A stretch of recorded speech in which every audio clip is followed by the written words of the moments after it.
Riunione in prefettura stamani sull'emergenza idrica a seguito della manifestazione dello scorso 2 agosto da parte dei cittadini di Agrigento per vagliare le proposte presentate dal cartello sociale e dai rappresentanti dei vari quartieri di Agrigento per sollecitare interventi per la soluzione della crisi idrica in città e non solo. A tal riguardo, relativamente alla manifestazione dello scorso 2 agosto, è intervenuta l'associazione Ecclesia Viva, affermando come non possiamo e non dobbiamo, non vogliamo stare in silenzio e subire chi vuole che gli agrigentini rinunciano al loro diritto di manifestare o ridurre il valore di tale diritto, che è uno dei più atti democratici dopo il voto.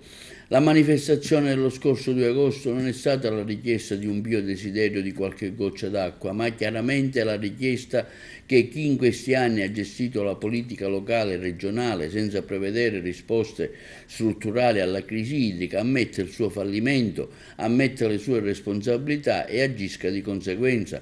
Al governo nazionale dovrebbe arrivare questo grido sul fallimento frutto di una mancata programmazione. Se volevano i numeri, ieri li hanno avuti, visto che per i politici contano i numeri. Nessun sindaco consigliere onorevole ai numeri della manifestazione del 2 agosto, ai quali vanno aggiunti quelli delle famiglie con anziani, ammalati, lungodegenti, lavoratori che non hanno potuto partecipare, ma c'erano accanto gli altri.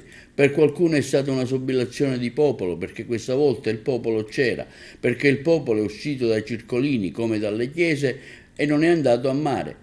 Fossimo stati anche 10, 100, 1000, abbiamo sempre il diritto a manifestare, chiedere di essere ascoltati. Lo Stato e il popolo che questa volta è sceso in piazza in maniera ragionevole e serena, anche se qualcuno vorrebbe far passare l'idea di un popolo sobillatore. Forse chi di dovere dovrebbe preoccuparsi delle migliaia di agrigentini che erano alla manifestazione, ma del perché gli altri non c'erano. Risposte che farebbero tremare.